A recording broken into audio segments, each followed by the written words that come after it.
This is the concluding lecture on a portion of the Mandukya Upanishad. The subject is Who am I? Before going ahead, let us quickly recapitulate where we are and what we have done so far. In this video we are going to be using Gaudapada Acharya, explaining the 7th mantra of the Mandukya Upanishad. In the previous video on Who am I? We studied the 7th mantra itself. Today, we are going to study these Karikas with the aim of gaining a deeper understanding of that mantra and a deeper appreciation of the answer it gives to the question, Who am I? Recap: the question Who am I? The Mandukya Upanishad is the smallest of the Upanishads, and perhaps the most powerful. Tradition says that for the liberation of those who truly want moksha, the Mandukya alone is sufficient. Among its 12 mantras, the 7th is the core, the very heart of the Mandukya. What does it tell us?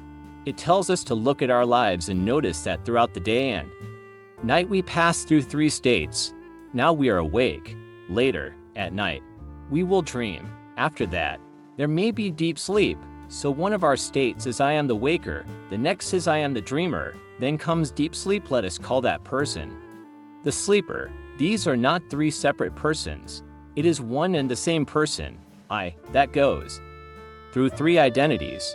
You and I and everyone pass through these 3 identities. Let us call this the knower. The knower and the known in 3 states. What does this person, this knower, know? What are the objects known? In the waking state, the known or knowable is the waking world. Waking world does not mean that the world is awake. It means the world that is present when you are awake. Then there is the dream world. The dreamer experiences the dream world, and the sleeper experiences deep sleep, a kind of sleep blankness. So this is the knower and the known, waker and waking world, dreamer and dream world, sleeper and sleep blankness. And what are these states called? They are called the waking state, the dream state, and the deep sleep state. The Upanishad's first analysis, by analyzing these experiences, which all of us have, nothing particularly mystical about them, the Upanishad says, take a careful look. The waker and the dreamer are different. The dreamer and the sleeper are different. They are different in the sense that what happens to the waker is not remembered in dream. What happens to the dreamer is falsified when you wake up. In deep sleep, neither waking nor dream experiences are present. They are exclusive, like a bangle is not a necklace, and a necklace is not a ring. As ornaments they are separate, yet all are gold. Similarly, apart from these 3 identities there is a reality. How do you know there is a reality apart from them? Because, even though the states and roles are exclusive and separate, you say, I was the waker, I who was awake, I was dreaming, I was in deep sleep, and now I am awake again, you, the same I. Claim all 3 states. So who is that common to all these 3, running through them? Even though they are different from each other, the answer given is, that common factor is pure consciousness. That pure consciousness is what we realized as Turīya, the 4th identity. There is something apart from the waker, the dreamer, and the sleeper, which is your true nature, pure consciousness. This pure consciousness does not exist apart from them. It exists in and through them, just as gold is not found apart from the ornaments, yet is the very nature of the ornaments. In the same way, it is pure consciousness, which appears as the waker in the waking state. It is pure consciousness which appears as the dreamer in the dream state. It is pure consciousness which appears as the sleeper in deep sleep. Everyday example: shopkeeper, relaxer, sleeper. Consider a gentleman who opens his shop in the morning and conducts business during the day. There he is, the businessman, the shopkeeper. The same man closes the shop and goes home, in his room. He relaxes and watches TV in the evening. There he is, the relaxer. Finally, he goes to his bedroom and sleeps. In that room he is the sleeper. 3 rooms, 3 kinds of activity, 3 names: shopkeeper, relaxer, sleeper. But the person is one and the same. In the same way, the same consciousness deals with the external world, buying and selling with body and mind. That is called the waker. When he goes to sleep and imagines a mental world, a world created from his own samskaras in the mind, we call that same one the dreamer. Then, when there is nothing but blankness in deep sleep, we call the same entity the sleeper again. He appears as the waker. Now Gaudapada Acharya explores this further and introduces certain technical terms. These you must understand to follow the Karikas. Names of terms: Viśva, Taijasa, Prajña, Turīya. The waker is given the name Viśva. Who is Viśva? You. Right now, all of us in the waking state are called Viśva by Gaudapada. The dreamer is given the name Taijasa. These are technical names taken directly from the Mandukya Upanishad itself. The earlier mantras, which we are not going into now, supply these names. The one who is dreaming is called Taijasa. When you are dreaming, your name becomes Taijasa in this analysis. In deep sleep, the name given is Prajña. Who is Prajña? Again, you. You're Viśva now in waking. When you dream, you're Taijasa. When you are in deep sleep, knowing nothing but blankness, you're Prajña. So who am I? In the waking state, Viśva. In dream, Taijasa. In deep sleep, Prajña. These are the identities you cycle through every day. But the Upanishad tells you, you are none of these in your real nature. In yourself, you are Turīya. Turīya literally means the fourth. Not one, not two, not three, but the fourth. It is Turīya alone that appears as Viśva. Turīya alone that appears as Taijasa. Turīya alone that appears as Prajña. Names for the states and the worlds. The state itself is called Avasta. The waking state is called Jagrata. In Hindi also, people say Jagrat. The dream state is called Svapna. The deep sleep state is called Sushupti. These are standard Vedantic terms. What about the known object? The world seen in each state? In Jagrata, the waking state, what you see is called Jagrata Prapanch, this physical world. In Svapna, the dream state, what you see is Svapna Prapanch, created by the mind. In Sushupti, there is no Sushupti Prapanch. There is no world there at all.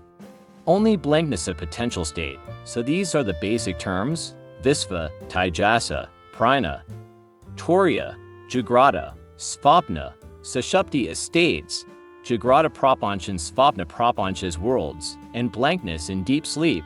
Overview of what Gaudapada will show. Now we can go ahead with the Karikas.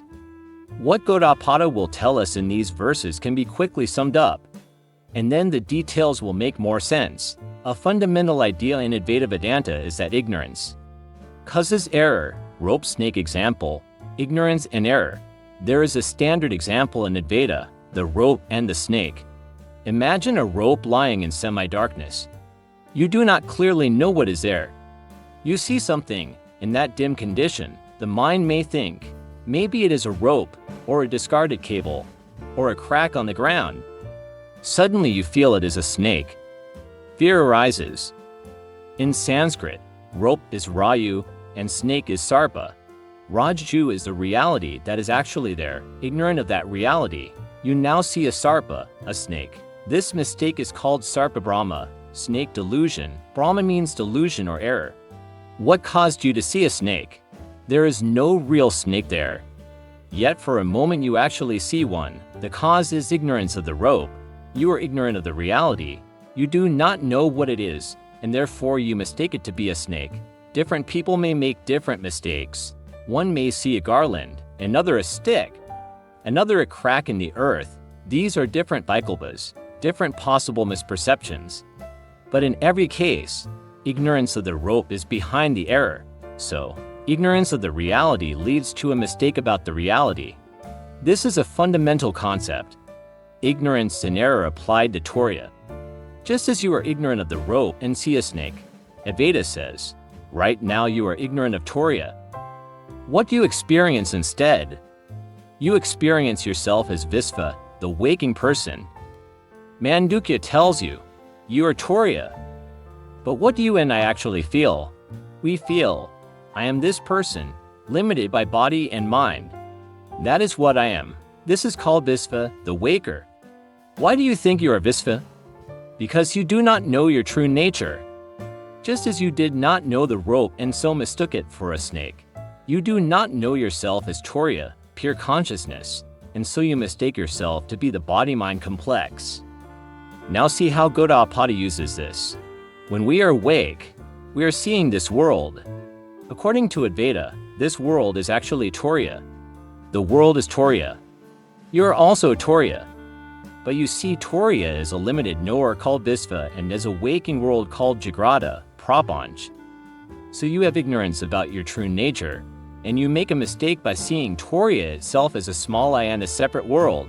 Summary of the four: first, Viśva; second, Taijasa; third, Prajña; fourth, Turīya, the reality itself. What happens in Viśva, the waking state? According to the Upanishad, we are ignorant of our true nature and we think we are this body and mind, this Viśva. We also see this as a world distinct from ourselves. So we have ignorance about who we really are, and we make a mistake. What is actually one undivided reality, Turīya, or Brahman we see as a divided, multifarious world? What is actually non-dual Advaita, we see as duality Advaita, I am separate from you. These things are all separate from me, that is our normal experience. But Advaita says it is not the truth is that there is one undivided reality, which is what you are. So, in the waking state, we have both ignorance and error. Ignorance, we do not know our true nature. Error, we take ourselves to be body-mind, and the world to be separate things. A simple table for the waker. So, for Viśva, the waker, do we have ignorance? Yes, according to the Upanishad. Not ignorance of maths or physics, but ignorance of our true nature, the answer to who am I. Because we do not know that, we make a mistake. I am this body and mind, so Viśva, the waker, has both ignorance and error. Dream state, Taijasa. What about Taijasa in dream? In dream, consider your dreams. Do you ever feel, I am pure consciousness in the dream? No. You just have another world, very much like the waking world, constructed in the mind. So in dream also, you do not know you are pure consciousness. You are ignorant of Turīya in dream. So there is ignorance in svapna. Is there error in dream? Yes. You are seeing a different world, apparently separate from you. You have a dream body, other dream people, dream events. Only after waking up do you say, it was just a dream. While dreaming, it appears quite real. So Taijasa, the dreamer, also has both ignorance and error. Deep sleep, Prajña. Now consider Prajña, the deep sleeper. In deep sleep, your feeling afterward is, I was asleep. It was blank. I did not know anything. I did not know myself or the world. So in Prajña, is there ignorance? Yes. Ignorance of what? Ignorance of yourself. You do not know who am I. You do not know your true nature. You do not know the world either. There is only blankness. Is there error in Prajña? No. In deep sleep you are not thinking, I am this body and mind, going through these problems. The error of duality, the sense that there is a separate existence apart from me, is not there. The knowledge of non-duality is not there either. But the specific error of duality is absent. So, in deep sleep there is ignorance, but no error, no wrong knowledge, but also no right knowledge, just blankness, Turīya, no ignorance, no error. Gaudapada then says that when we realize ourselves as Turīya, there is neither ignorance nor error. There is no ignorance, because you know. I am pure consciousness. There is no error, because when you see the world, you know it is not different from you. The waking state will still come, dreams will still come, deep sleep will still come. But you know, I am pure consciousness. What I am appears before me as all these experiences. I am one with everything I experience. That is why great saints feel a spontaneous oneness with everyone and everything. In the Bhagavad Gita, this is called samadarshana, equal vision, friend and enemy, wealth and poverty. Everything is seen with an inner sameness, because deep inside the sage knows, I alone appear as all these forms. Sri Ramakrishna used too. Say taka mati, mati taka, money is clay, Clay is money, throwing soil and money both into the Ganga. The sameness here does not mean the world disappears. For each Jnani, the world appears just as it appears to you or me. The difference is that the Jnani knows the underlying reality. So, in Turīya, there is no ignorance about who am I, and no error. There is clear knowledge, I am all of it, when one realizes Turīya. Ajnana and Anyathāgrahaṇa, technical terms. Now Gaudapada introduces precise terms for ignorance and error. Ignorance he calls Ajnana. Grahan means grasping, understanding. Ajnana is failure to grasp, not understanding, in class. When a professor teaches, he may ask, have you grasped it? That grasping is grahan. Ajnana is not grasped, specifically. Not grasping your true nature, the answer to who am I. Error he calls Anyathāgrahaṇa. This means not only have you failed to grasp your true nature, you have grasped something else in its place. Your consciousness plus this object one name and form is your experience of the object one. Your consciousness plus the object to name and form is your experience of the object two. Your consciousness plus the object three name and form is your experience of the object three, the object one, the object two, the object three. They are different from each other. But what continues through all these experiences is your consciousness. Throughout the day, one consciousness continuously illumines different objects, giving you various experiences. We usually say, here is the object one, here is the object two, here is the object three, here is happiness, here is sorrow. We focus on the objects, but in all of them, the same consciousness is flowing. Now extend this to the dream. The waking state completely goes away. You fall asleep. You forget that you are lying on a bed under a mosquito net. What is your subjective experience then? Many things happen. You do not even know it is a dream. There are people, animals, birds, buildings. You yourself have a dream body there. Those dream objects keep changing, but the consciousness which illumines them is the same one that was illumining the waking state. After some time, everything stops. There is blankness. Neither waking objects, nor dream objects, nor even the thought I am somebody is present. That blankness is also illumined by the same consciousness. This continuous consciousness, throughout waking, dream, and deep sleep, is what the Upanishad points to. Deep sleep, mind is potential. According to Vedanta, in deep sleep the mind is in a potential state. From your point of view, body, mind, everything is in a potential and manifest form. From the objective point of view, others see you sleeping on a bed, under a mosquito net, perhaps snoring. But from your own subjective point of view, there is only blankness. In Advaita Vedanta, deep sleep is described as consciousness plus ignorance prajña in Patanjali's yoga. Deep sleep is considered one more vritti, one more modification of the mind. There the mind is very much present in deep sleep. Advaita differs slightly. It stresses that, from your own standpoint, what is present is only consciousness with ignorance, not the fully functioning mind with thoughts. Deep sleep and consciousness. Headlight example to understand deep sleep more clearly. Imagine a car driving up a hill at night with powerful headlights. On the lower slopes, in the darkness, the beams of light are clearly visible because they strike insects, raindrops, and dust in the air. You can see the light as it illumines these particles. Now suppose the car reaches the peak of the hill. Ahead there is clear, empty space, and the sky is dark and cloudless. The headlights are still on. The beams are shining out to infinity, but there is nothing in front of them to reflect the light from a distance. It may seem as if there is no light at all, because you no longer see the beams, but the light is very much there. Advaita says deep sleep is like that. Turīya, pure consciousness, is present, but there is no body sense, no mind, no thoughts, no internal or external objects to be illumined. Therefore, there is no experience. There is only a blankness. Experience, or anubhava, rises when there is something illumined by consciousness. In deep sleep, nothing appears, so there is no positive experience, only a later recollection. I did not know anything, science and Vedanta on deep sleep. At this point someone may object, but scientists say there is no consciousness in deep sleep. There was, for example, a conference on consciousness studies at the Ramakrishna Mission Institute of Culture in Kolkata.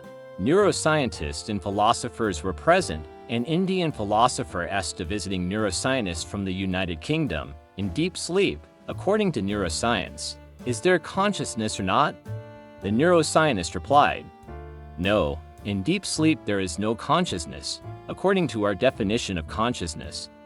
There is none in deep sleep. The philosopher answered, this shows a basic difference between Indian philosophy and modern neuroscience. For neuroscience, in deep sleep there is no consciousness. For Advaita Vedanta, in deep sleep there is only consciousness. What does this mean? From the scientist's subjective standpoint, consciousness is seen as an effect of brain activity. If the person does not report any experience, the brain does not show the patterns usually linked with consciousness in tests like fMRI, then the scientist says, there is no consciousness here. Science does not want to imagine what it cannot measure. It will not speculate beyond data. It connects reported experience and observable activity and stops there. Vedanta's subjective turn. Vedanta suggests a different starting point. Take the subjective view.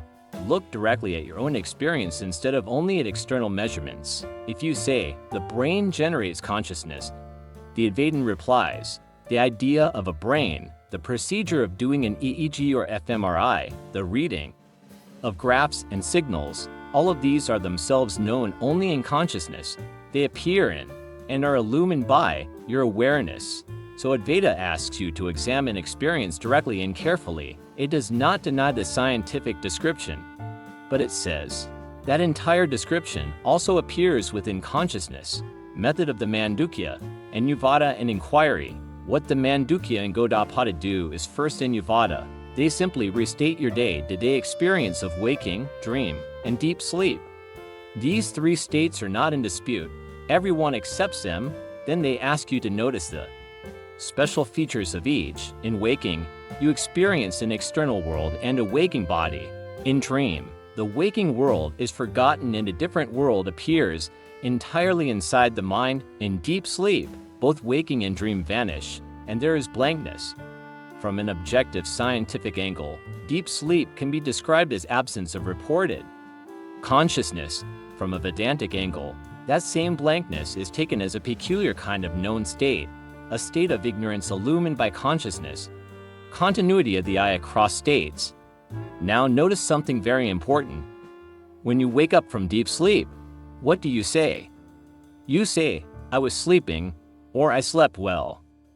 I did not know anything. You do not say, somebody else slept in my bed last night.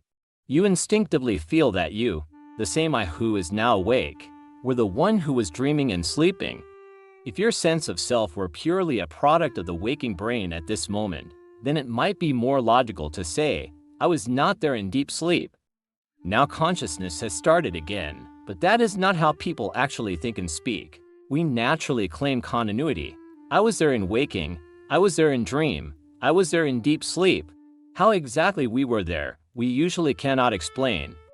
But that continuity is taken for granted. Advaita takes this seriously and says, what is continuous through waking, dream, and the blankness of deep sleep is one pure consciousness, Turīya. That same consciousness is shining through a body mind in waking, through a subtle dream mind in dream, and through a no-object state in deep sleep. This is not a logical proof in the mathematical sense. It is more like a philosophical case, an invitation to see your own experience in a new way. Karika 10, Turīya as Ajnana. Now Gaudapada gives an important description of Turīya in Karika 10. He says Turīya is Ajnana, the Lord, the Master. Ajnana literally means powerful, the one who rules. Here it means, Turīya is beyond all suffering. What is striking is that, according to Vedanta, you are Turīya, so you, in your true nature, are Ajnana, beyond suffering. Even right now, how can that be when you clearly feel pain, anxiety, and sorrow? Suffering belongs to the body and to the mind in the waking world. Physical pain belongs to the body in dreams. Joys and nightmares belong to the dream mind in deep sleep. All sorrows are present only in a potential form. They can appear again when waking returns, Turīya. Like light, only illumines. Light falling on a gutter is not polluted. Light falling on the sacred Ganga is not specially purified. Light simply reveals whatever is there, remaining untouched. In the same way, you, as Turīya, illumine the experiences of the waking body and mind, the experiences of the dream world, and the blankness of deep sleep. You remain the witness, unaffected in yourself. Jiva's pain versus the witness. For an ordinary person, when there is physical or mental pain, the feeling is, I am suffering. Body and mind experience pain, and you identify with them, so you say, I am in pain. For a jnani, one who knows, the body may feel pain, and the mind may register. There is pain here, but the inner knowledge is, I am the sakshi, the witness of this pain. I am not damaged by it. This is not a trick of willpower or denial repeating, I am not in pain, while actually feeling it. It is a clear recognition, pain belongs to body and mind. I am consciousness, the witness of both. In myself, I am free. This is the sense in which Turīya is a shana, beyond dukkha, and you are, in essence, that Turīya. World and self is one Turīya.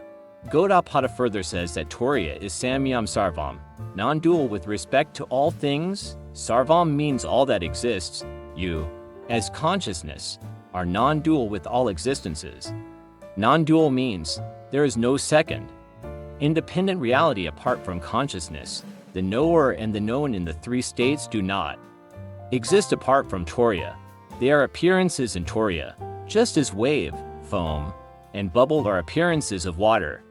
So, you alone are appearing as all these bodies and minds, and you, as mind in one body, identify with that particular body and call it me. Just as in dream, you identify with one dream body and forget that the entire dream is your own mind. Turīya compared to Viśva, Taijasa, Prajña. In Karikas 11-15, Gaudapada compares and contrasts Viśva, Taijasa, Prajña, and Turīya. The aim is to show that you are something within and beyond all three states, something independent of them.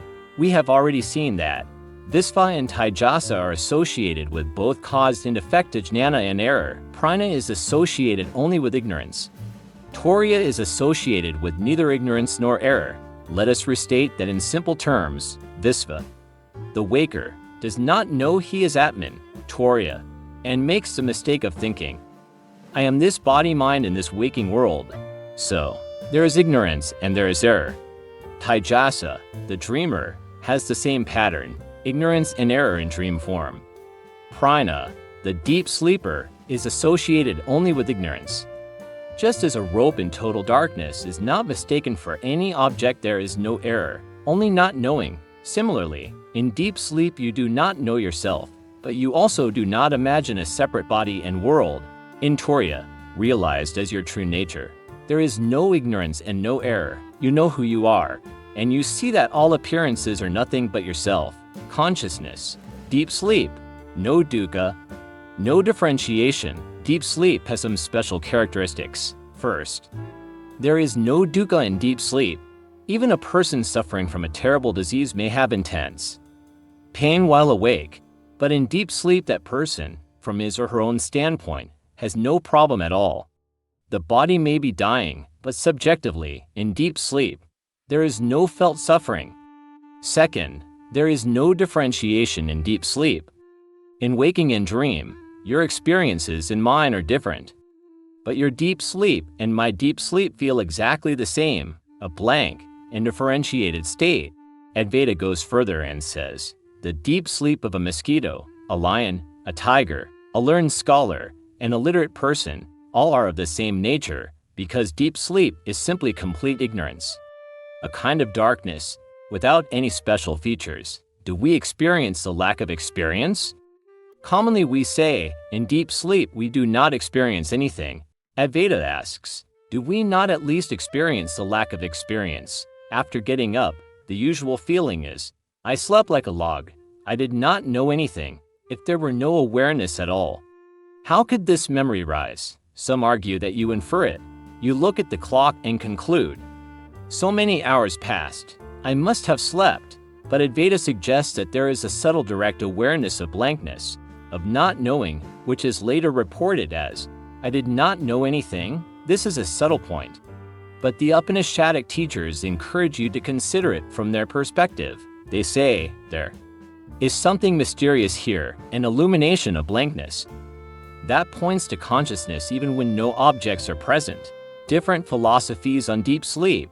In Advaita Vedanta, deep sleep is described as Turīya associated with ignorance prajña. From your own side, there is no active mind, only ignorance remains. In Patanjali's yoga philosophy, deep sleep is treated as another vritti, a mental modification of the citta. Mind is still considered present in some form. Even in deep sleep, Advaita emphasizes the subjective side. What is your own experience like? It says, from your standpoint, there is only darkness, only not knowing. That is the ignorance aspect. From the highest standpoint, Turīya consciousness is present, illumining even this state of ignorance. Just as the headlight continues to shine into empty space, waking and dream is dreamlike. From the standpoint of Turīya, both waking and dream are seen as dreamlike. In both, ignorance of your true nature operates, and in both, error appears as a world of duality. In dream, that duality is clearly disproved when you wake up. In waking, that duality is seen as an error when you wake up to Turīya. So Gaudapada boldly states that your waking is also a kind of dream. Your entire life as an individual, this body, this mind, this story is a dreamlike appearance in the one consciousness that you really are. Will the world disappear on realization? A natural question rises. If I realize Turīya, will this world disappear? Will there be a great flash, my body drop away, and no universe remain? Gaudapada's answer is subtle.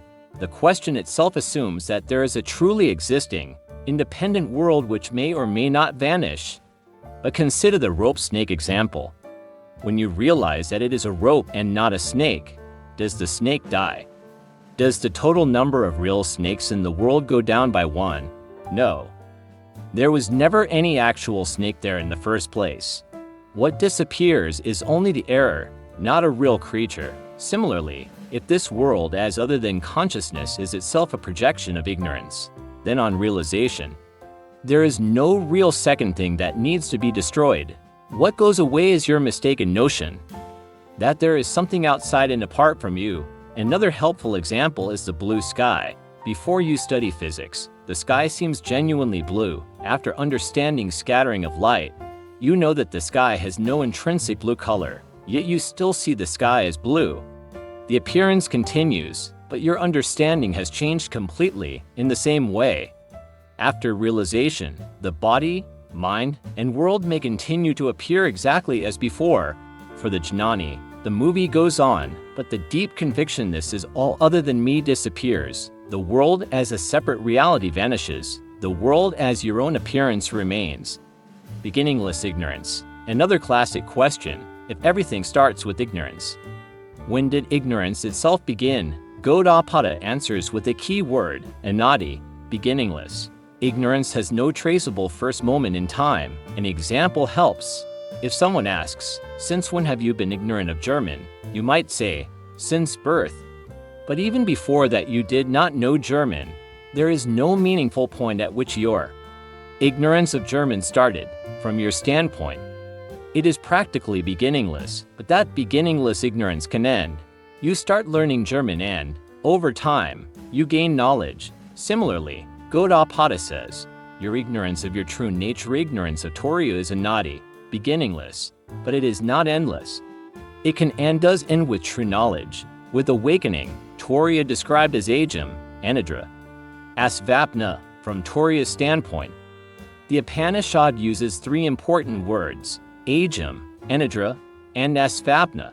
Ajam means unborn. You, as Turīya, are not born. The birth and death of the body do not touch you. Anadra means sleepless. You, as Turīya, never fall into ignorance. Asvapna means dreamless. You, as Turīya, are never the dreamer of a mistaken reality. This does not mean that, as an empirical person, you never sleep or dream. It means that in your real nature you are not the limited entity that sleeps in dreams. Waking, dream, and deep sleep all occur in you, but you are not confined to any of them. Who is ignorant and who realizes? Now comes a sharp philosophical question. If Turīya is ever free and beyond ignorance, who is in ignorance? Who is making an effort? Who finally realizes? From the non-dual standpoint, there is only Turīya. No second entity exists to be bound or freed, but from the practical standpoint, where teaching happens, we speak of jiva, guru, and shishya. These distinctions are part of the dream structure and are used as teaching tools. It is like using a thorn to remove another thorn stuck in your foot. When the deeper thorn is removed, you throw both away, so Advaita uses the language of seeker and teacher until the truth is clear. After realization, one understands that in reality, there was only Turīya, guru, disciple, bondage, and liberation, or all appearances within that one consciousness, logical puzzles and non-duality. Reasoning about who realizes or how the world arises easily runs into logical tangles and infinite regress. For example, if God created the world, who created God? If ignorance covers reality, what covers ignorance? Advaita notes that our usual way of thinking, in terms of separate entities and causal chains, does not reach a final satisfactory ground. This instability of conventional logic is taken as an indicator that the ultimate truth cannot be a world of many independent things, non-duality one reality. With apparent multiplicity within it is put forward as the deeper truth that resolves these conflicts. Turīya is that non-dual ground. Cinema screen example, seeing Turīya without stopping the movie. A very powerful illustration of this is the cinema screen example. Imagine a child in a village who has never seen a movie. His father takes him to the city to see a film. On the way, the father explains, there will be a screen. Light will be projected onto the screen, and you will see many pictures. That is called a movie. They reach the cinema hall late. The movie has already started. When the child looks, he sees only pictures, perhaps a battle scene, rivers, mountains, people. After watching for a while, the child asks, Papa, where is the screen you told me about? The father answers, there, right in front of you. The child points. Is the actor the screen? Is the wall the screen? Or is the screen behind them? Wherever the father points, there is some picture on it. This is his difficulty. He cannot show the bare screen as long as moving pictures are covering it. In the same way, when a teacher says, this is Turīya, and points to your present experience, wherever your mind looks, there are thoughts, sensations, perceptions, pictures on consciousness. It is hard to see the screen behind them. Interval. Samadhi. There is one situation in which the child will recognize the screen directly. When the movie stops for the interval, the pictures vanish and only a blank, white surface remains. Lights come on and the child clearly sees, this is the screen my father spoke of. In this analogy, that moment is like samadhi. For a time, mental projections cease, and the background reality is directly intuited. But after the interval, the movie starts again. New pictures appear on the same screen. Now that the child has understood the screen, he will not again ask, where is the screen? Even while watching the pictures, he knows at every moment, all this is on the screen. Advaita's distinctive point. Advaita Vedanta says, you do not have to keep the movie switched off all the time to know the screen. Stopping the movie, that is, stopping all mental activity, is one way to get a powerful, direct glimpse. But once you recognize the screen, you can understand it even while the movie is running. Similarly, once you have understood Turīya clearly, you can recognize it right in the midst of waking life, without necessarily remaining in a thoughtless absorption. Child before and after, before the interval. The child sees only moving pictures and searches for a separate screen somewhere behind them, aft. Or the interval. He knows that every picture is nothing but the screen with light and color on it. In the same way, before understanding, we see only a world, body, and mind, and we look for some separate soul or Brahman behind them. After understanding, we see that whatever appears body, mind, World is nothing but Turīya appearing as those names and forms. The appearance continues. Our understanding is transformed. Shravana, Manana, Nididhyasana. How do you come to this firm understanding? Advaita speaks of three main disciplines: Shravana, Manana, and Nididhyasana. Shravana means listening or systematic study of the Upanishadic teaching from a qualified teacher or text. Here you learn what the Mahavakya's great statements like Tat Vamasi actually mean. Manana means deep thinking and reasoning on what you have heard. Here you use logical reflection to remove doubts, to resolve apparent contradictions, and to become convinced. Nididhyasana is prolonged meditation and contemplation on the teaching. Here you internalize and assimilate the knowledge until it becomes your living reality, not just an intellectual concept. Advaita's critique of thoughtless state as goal. Some spiritual paths suggest that you should simply stop thinking, make the mind blank, and enlightenment will then rise spontaneously. Advaita is cautious here. Every night in deep sleep, your mind becomes essentially thoughtless. If merely stopping thoughts gave realization, you would already be enlightened from the countless deep sleeps you have experienced, but that has not happened. Therefore, a thoughtless state by itself is not enough. What is needed is right knowledge, clear understanding of your real nature, followed by deep assimilation. Thoughtless samadhi may support that process, but it is not a guaranteed shortcut. First, the basic recognition becomes firm. I am not merely this body, which is born, ages, and dies. I am not merely this mind, with its thoughts, emotions, memories, and desires. These are objects to me. I see them, I experience them, they come and go. Anything that comes and goes cannot be the real I. Moment to moment, in waking, dream, and deep sleep, one factor never changes: the bare fact of awareness, the light of knowing itself. Thoughts rise and subside in that light. Perceptions appear and vanish in that light. Even the sense of I am this person appears and disappears. That ever-present light of awareness, which is never absent in any experience, is Turīya. To recognize that as your own self is direct realization. From I am this person to I am consciousness before realization, your default identification is, I am this person, I am so and so, with this age, this body, this history, these problems. After realization, the identification shifts to, I am the awareness in which this person and this life appear. The person does not vanish. The story of life, with its duties and relationships, continues. But deep inside there is a clear, settled knowledge. I am not limited by this story. I am the screen, not just one of the characters in the film. This shift does not generally mean a dramatic external change in behavior overnight. It is more like the blue sky example. The same sky appears, but your understanding of it is fundamentally different. Similarly, the world appears, but is known as an appearance in consciousness. One's reactions gradually become calmer, more even, more compassionate. Because the sense of essential oneness grows stronger. Living as Turīya in the midst of life, for a realized person, waking, dream, and deep sleep continue to cycle as before. The body wakes, acts, eats, speaks, works, rests, it dreams at night. It falls into deep sleep, but the inner stance has changed. In waking, there is the clear sense, all this body, mind, world, is appearing in me, consciousness. I am not confined to any of it. In dream, the same consciousness illumines subtle dream objects. Deep sleep is recognized, in hindsight, not as a break in existence but as an unmanifest phase in which nothing particular appears.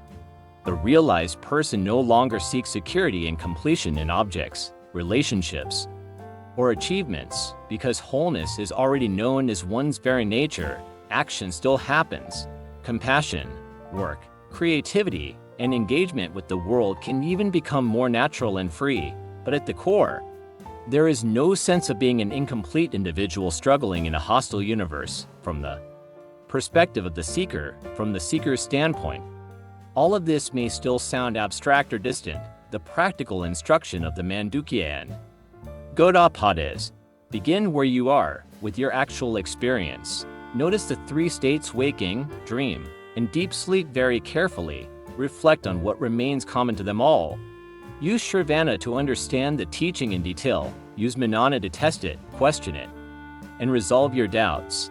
Use Nididhyasana to let it saturate your thinking and feeling until it becomes natural. At no point are you asked to believe blindly. You are asked to look, to think, and to see for yourself. When that seeing is complete, you discover that what you are seeking has always been present. The fourth was never really a fourth state. It was the reality of all three all along, Turīya as your own self. So the final message of the Mandukya, as unfolded by Gaudapada, can be stated very simply. You are not only Viśva, the waker. You are not only Taijasa, the dreamer. You are not only Prajña, the deep sleeper. You are Turīya, the pure consciousness in which all three appear and disappear. You are unborn Ajam, sleepless Anidra, and dreamless Asvapna in your true nature. You are Ajnana, beyond sorrow, beyond limitation, beyond fear. To discover this is not to become something new, but to recognize what you have always been. The entire teaching is a pointer back to that simple, immediate fact of awareness that is present right now, hearing these words. When that is known clearly and steadily, the question, who am I, finds its final, living answer.